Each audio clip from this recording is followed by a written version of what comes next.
Welcome to ThrowForward Thursday. My name's Graham Codrington, and I want you to come with me sometime into the future, probably 15 to 20 years from now, when we have proper artificial intelligent virtual assistants helping all of us. Now, you might be saying, Graham, hang on, we've got that already. We live in 2023, and you might have heard of ChatGPT and Bard and Bing.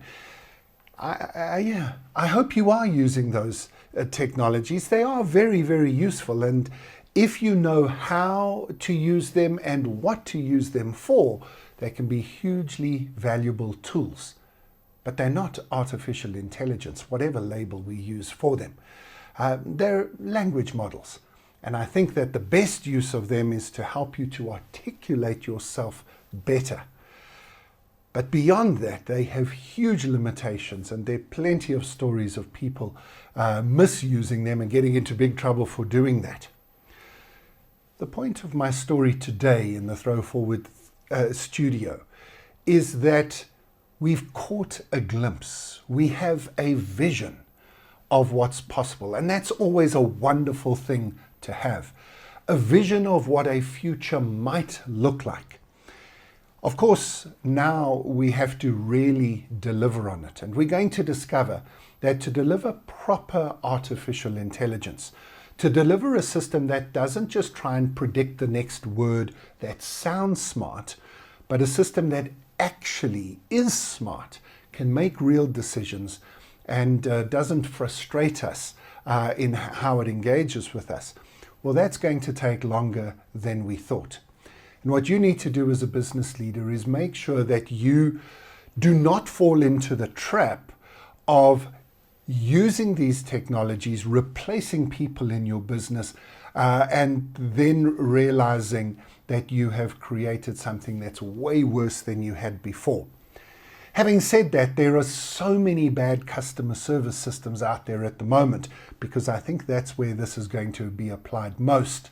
And first, I'm not sure how you make it worse. I'm trying to get a refund out of a university at the moment.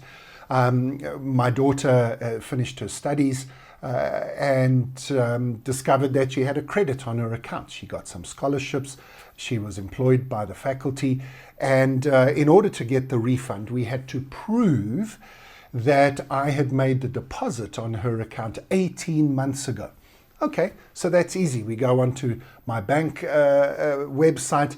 I download the statement. Luckily, my bank gives me access to all those archives. Download the bank statement from 18 months ago, upload it to the university, and then get told that it is not a valid document because it's older than 3 months. So now I have to prove to the university that I made a payment 18 months ago, but I'm not allowed to use any documents older than 3 months in order to prove it. Obviously an impossibility. There's some glitch in their system, but no one can help us because the people in the department are not allowed to think. They just have to do computer says no. It's not their fault, but it is the system's failure. And if they get replaced by chatbots, which I think is very likely, I think it'll make it even worse, because now at least I'm going to have the same frustration of not getting the job done, but I'm going to be talked to in impeccably good and articulate language. And I think that's going to frustrate me even more. What you want to be doing is capturing and catching this vision of AI and the world that's going to be possible in a few years' time, and having strategic conversations in your business about what it means to be a bionic business. A bionic person, a bionic organization is one where technology and humanity combine, work together, integrate to give the best of both. That you can upskill your people so they are allowed to think, and then they've got properly artificial intelligence systems to work alongside them to give more value. What you don't want to be doing is giving even less value as you chase the costs down to zero. If you join that cost-saving, value-reducing race, you might discover that you win that, and then you end up with nothing. What we need to be doing is chasing a value-adding technology race. And that's the conversation people need to have. It's going to take 10 or 15 years, but you've got to get on the path.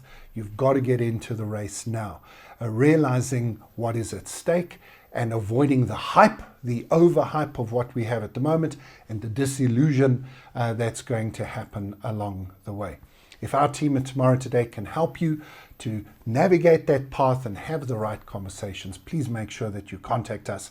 This is what we do, and we're pretty good at it. Thank you for joining me this week, a slightly different episode of ThrowForward Thursday. I'm planning for a really big webinar next week, and I've got this AI technology on my mind. And so thank you for joining me once again as we consider what we need to be thinking about as we think about generative AI and the future. I'll see you next week in the ThrowForward Thursday studio. Next week, we're going to be talking about NASA, asteroids, and space fights. It's going to be fun. I'll see you there.